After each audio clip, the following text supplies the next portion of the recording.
तो देखो, आप सभी लोग अभी प्राइमरी और मिडिल और क्या बोलना चाहिए हाई स्कूल में भी होंगे और कुछ बच्चे हायर सेकेंडरी में भी होंगे।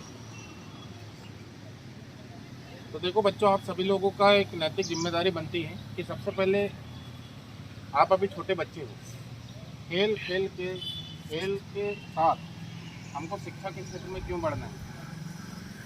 अब एक छोटी सी मैं एक वो बताता हूँ आपको। ये जैसे पता नहीं क्या है,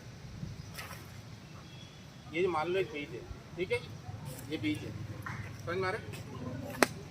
मतलब आप अभी वर्तमान में बीज हो, क्या हो, बीज। मैंने उस दिन भी बताया था। तो हमें पढ़ना क्यों जरूरी है? हमें पढ़ना इसलिए जरूरी है कि हम एक अच्छे व्यक्तित्व का निर्माण कर सकें। व्यक्तित्व का मतलब होता है, जिनका बोलते हैं ना, जो महान होता है उसको व्यक्तित्व बोलते हैं। जो दूसरे के लिए जीते हैं उनको व्यक्तित्व बोलते हैं। हमें पढ़ लिख कर क्या होगा कि हमारा पढ़ाई लिखाई करने का उद्देश्य ये नहीं होना चाहिए कि हमें डॉक्टर बनना है, मास्टर बनना है, इंजीनियर बनना है, वकील बनना है, पत्रकार बनना है। ये उद्देश्य नहीं होना चाहिए। हमारा उद्देश्य क्या होना चाहिए? एक अच्छा व्यक्तित्व। अच्छा व्यक्तित्व का मतलब होता है कि पढ़ लिख कर आप एक सभ्य समाज का निर्माण करने में आपकी भूमिका क्या होगी।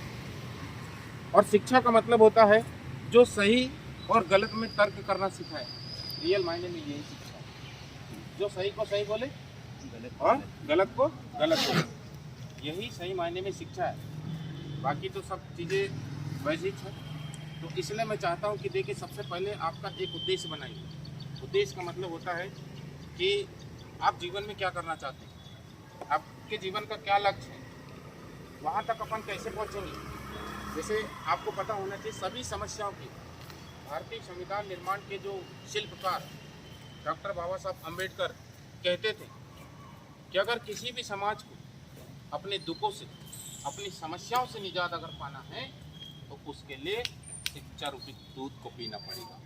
शिक्षा रूपी दूध को पीना पड़ेगा। और अगर शिक्षा रूपी दूध आप लोगों ने पी लिया तो आपको कोई बेवकूफ़ नहीं बना सकता। आज अपन लड़ेंगे कैसे हमारे हक अधिकारों के लिए? जब हम पढ़ेंगे तो जानेंगे, और जानेंगे तो लड़ेंगे। और अगर ये सारी चीज़ें हैं, अगर सारी समस्याएं हैं, तो देखो, सबसे पहले आपको पढ़ना होगा। सबसे पहले पढ़ना होगा। और आपकी समस्याओं से निजात पाने के लिए अगर आपका वो हक है, अगर वो कोई चीज़ अगर आपने उसमें अपन कहीं काम किया, कोई हक बनता है और कोई व्यक्ति देता नहीं है, तो अगर शिक्षित रहोगे तो समझ में आएगा कि यार, एक दिन की मजदूरी हमारा 200 है, सही। एक दिन की हमारी सैलरी इतनी है। अगर सामने वाला आपको उतना सैलरी नहीं देगा तो क्या करोगे आप? लड़ोगे ना। लड़ोगे कैसे? जब पहले पढ़ोगे। पढ़ना होगा, पढ़ना, अभी जाके लड़ोगे ना। सबसे पहले पढ़ना, दूसरी बात अड़ना, और तीसरी बात लड़ना। और इन तीनों चीज़ों के लिए किसकी जरूरत होती है? शिक्षा। किसकी? तो बाबा साहब अम्बेडकर ने कहा था कि शिक्षा वो शेरनी का दूध है।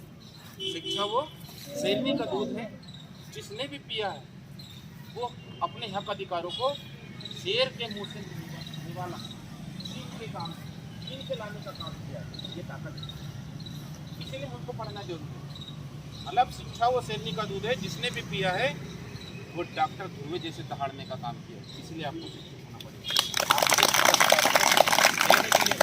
शिक्षा रूपी दूध पीना पड़ेगा। अब मैं बात कर रहा हूँ, जैसे हम छोटे छोटे बच्चे, मैं इस बीज की बात कर रहा हूँ, बीज की। तो जो बीज आपको पता होना चाहिए कि जो छोटा सा बीज रहता है, सनाइक ना बीज बनता है, मक्का ना बीज बनता है, गेहूँ के बीज रहते हैं, सही। तो आप लोगों ने देखा कि जो छोटा सा बीज रहता है, सही, वो बेजान होता है। कुछ जान रहता है क्या? लेकिन जब वो धरती के कांटेक्ट में आता है, जब धरती में पड़ता है ना सूखा वाला बीज, चाहे मक्के का बीज हो, सोयाबीन का बीज हो, चाहे किसी का भी बीज हो, जब सही जगह पर वो मिट्टी में धंस जाता है ना बीज सूखा वाला, तो मिट्टी से अवशोषित क्या करता है? खनिज लवण, पानी, हवा को अवशोषित करने के बाद उस बेजान चीज़ में जान आ जाती है। भाई मारे, बेजान चीज़ में जान आ जाती। और जब वो उगता है ना, उगता है तो बढ़िया, सबसे पहले पीले कलर का होता है, उसके बाद एक नन्हा सा पौधा बनता है।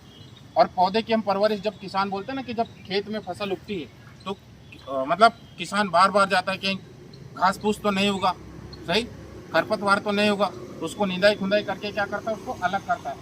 और तब तक उसकी रख रखाव करता है जब तक उसमें बीज न लगे, और बीज लगने के बाद भी रख रखाव करता है जब तक कि वो खलियान में ना जाए, और खलियान के बाद वहाँ से निकाल के घर तक ना जाए, तब तक उसकी देखभाल करता है। तो मेरा प्रयास हमेशा ये रहा है कि जैसे आप जैसे जो बेजान बच्चे हैं, उनके अंदर आत्मा बोले तो जान भरने का काम है। मतलब मैं हमेशा बोलता हूँ कि मैंने कोरोना काल में भी अपने आप को देखा कि कोरोना काल में इतना विपरीत परिस्थिति था, सब किवाड़ बंद हो गए, बैतूल के बच्चों की स्थिति खराब हो गई थी, अब कहाँ पढ़ेंगे, क्या होगा। उस समय में जिला चिकित्सालय में नौकरी किया, डॉक्टरी की, मेरे नीचे 17 डॉक्टर काम करते थे।